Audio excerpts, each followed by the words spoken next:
Assalamualaikum warahmatullahi wabarakatuh. Pada pertemuan kali ini, kita akan membahas tentang motivasi belajar dan perannya dalam pembelajaran yang disusun oleh kelompok 6, yaitu Ayu Islamiyah, Nadia Indra Rukmana, Reza Olga Effendi Holland Lovely, dan Fikrotul Aziza. Pokok pembahasan pada pertemuan kali ini ada 4 poin. Pertama, perspektif lama motivasi belajar. Kedua, model pembelajaran bermotivasi. Ketiga, motivasi berprestasi. Dan keempat, peran motivasi dalam pembelajaran.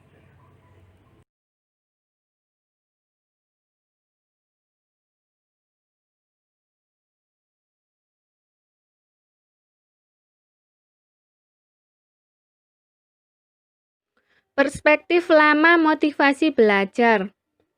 Motivasi menurut Lutan 1992 berasal dari kata Latin mover, artinya bergerak.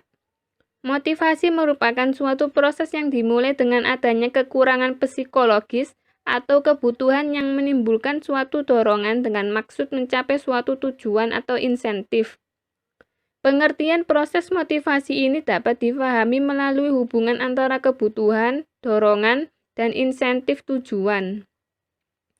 Ada 4 perspektif yang menjelaskan motivasi belajar dengan cara yang berbeda, yaitu behavioral, humanistik, kognitif, dan sosial. 1. Perspektif behavioral. Motivasi menurut pandangan teori behavioral adalah suatu perubahan di dalam perilaku sebagai hasil pengalaman dengan lingkungan. Meningkatnya perilaku penguatan atau dapat meningkatkan motivasi. Contoh penguat yang umum terjadi di kelas yaitu pujian terhadap hasil tugas siswa, hasil skor yang tinggi, dan nilai yang bagus. 2. Perspektif humanistik. Perspektif humanistik menekankan pada kapasitas murid untuk mengembangkan kepribadian, kebebasan untuk memilih nasib mereka. Perspektif ini berkaitan erat dengan pandangan Abraham Maslow bahwa kebutuhan dasar tertentu harus dipuaskan dahulu sebelum memuaskan kebutuhan yang lebih tinggi. Menurut Maslow, misalnya murid harus memuaskan kebutuhan makan sebelum mereka dapat berprestasi. 3. Perspektif kognitif. Menurut perspektif kognitif, pemikiran murid akan memandu motivasi mereka.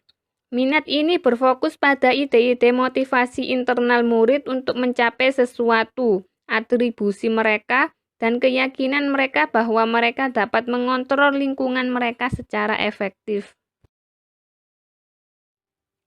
4. Perspektif sosial. Kebutuhan afiliasi atau keterhubungan adalah motif untuk berhubungan dengan orang lain secara aman, yaitu kebutuhan sosial, teman, dicintai, dan mencintai. Kebutuhan afiliasi murid tercermin dalam motivasi mereka untuk menghabiskan waktu bersama teman, kawan dekat, keterikatan mereka dengan orang tua, dan keinginan untuk menjalin hubungan positif dengan guru. Model pembelajaran bermotivasi. Untuk meningkatkan motivasi belajar dalam diri siswa, maka dibutuhkan model pembelajaran yang menarik, yang dapat meningkatkan motivasi dalam diri siswa. Menurut Suprihatiningrum, model pembelajaran adalah kerangka konseptual yang melukiskan prosedur pembelajaran dengan sistematis untuk mengelola pengalaman belajar siswa agar tujuan belajar tertentu yang diinginkan bisa tercapai.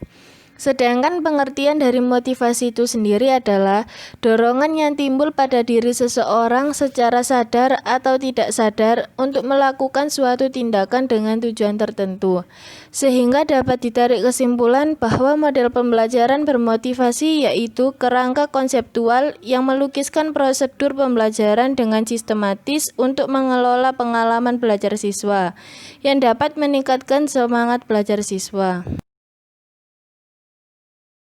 Salah satu model pembelajaran yang mengedepankan motivasi belajar siswa adalah model pembelajaran ARCS, yang merupakan singkatan dari Attention, Relevance, Confidence, dan Satisfaction. Ciri-ciri model pembelajaran yang bermotivasi yaitu: pertama, memberikan petunjuk. Artinya, model pembelajaran ini akan aktif dan memberi arahan tentang apa yang harus dilakukan oleh siswa. Kedua, model pembelajaran ini menyajikan materi yang tidak hanya dengan teori yang penerapannya kurang menarik, tetapi ditunjang dengan pemanfaatan teknologi. Kemudian ketiga, rancangan model pembelajaran dipusatkan pada siswa, sehingga guru tidak lagi menjadi senter. Artinya dalam model pembelajaran ini, siswa akan lebih sering untuk berdiskusi dengan temannya, untuk memecahkan masalah terhadap konsep-konsep atau teori-teori yang belum dipahami dengan baik. Kemudian keempat, mampu meningkatkan motivasi untuk mengulang kembali materi lainnya yang pada hakikatnya kurang menarik. Yang kelima, penilaian menyeluruh terhadap kemampuan-kemampuan yang lebih dari karakteristik siswa-siswa agar strategi pembelajaran lebih aktif.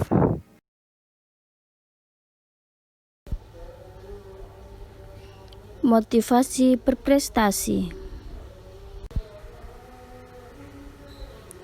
Menurut McClellan, bahwa motivasi berprestasi merupakan kecenderungan seseorang dalam mengarahkan dan mempertahankan tingkah laku untuk mencapai suatu standar prestasi. McClellan dalam Marwisni Hasan 2016 menyatakan bahwa orang yang mempunyai motivasi berprestasi yang tinggi mempunyai ciri-ciri sebagai berikut. 1. Mempunyai tanggung jawab pribadi. 2. Menetapkan nilai yang akan dicapai atau menetapkan standar unggulan. 3. Berusaha bekerja kreatif. 4. Berusaha mencapai cita-cita. 5. Memiliki tugas yang moderat. 6. Melakukan kegiatan sebaik-baiknya. Dan 7. Mengadakan antisipasi.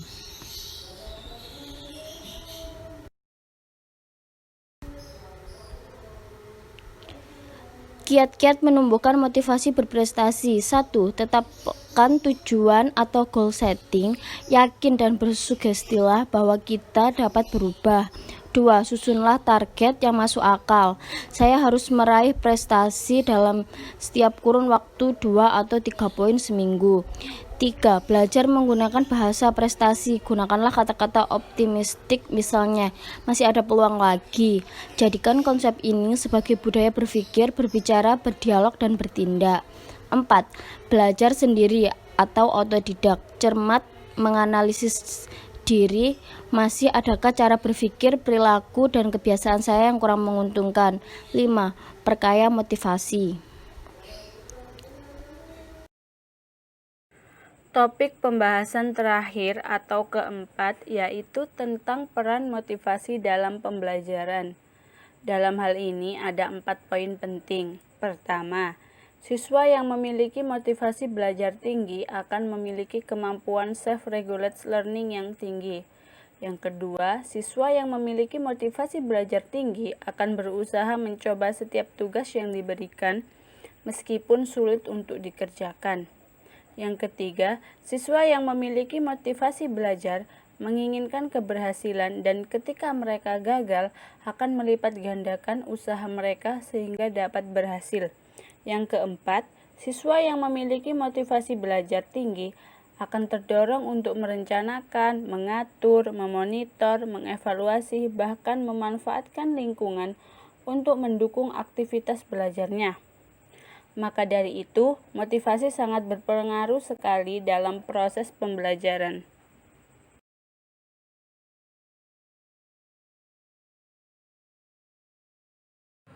Sampailah pada akhir pembahasan tentang motivasi belajar dan perannya dalam pembelajaran. Saya ucapkan terima kasih atas perhatian dan kerjasamanya. Semoga bermanfaat. Saya akhiri. Wassalamualaikum warahmatullahi wabarakatuh.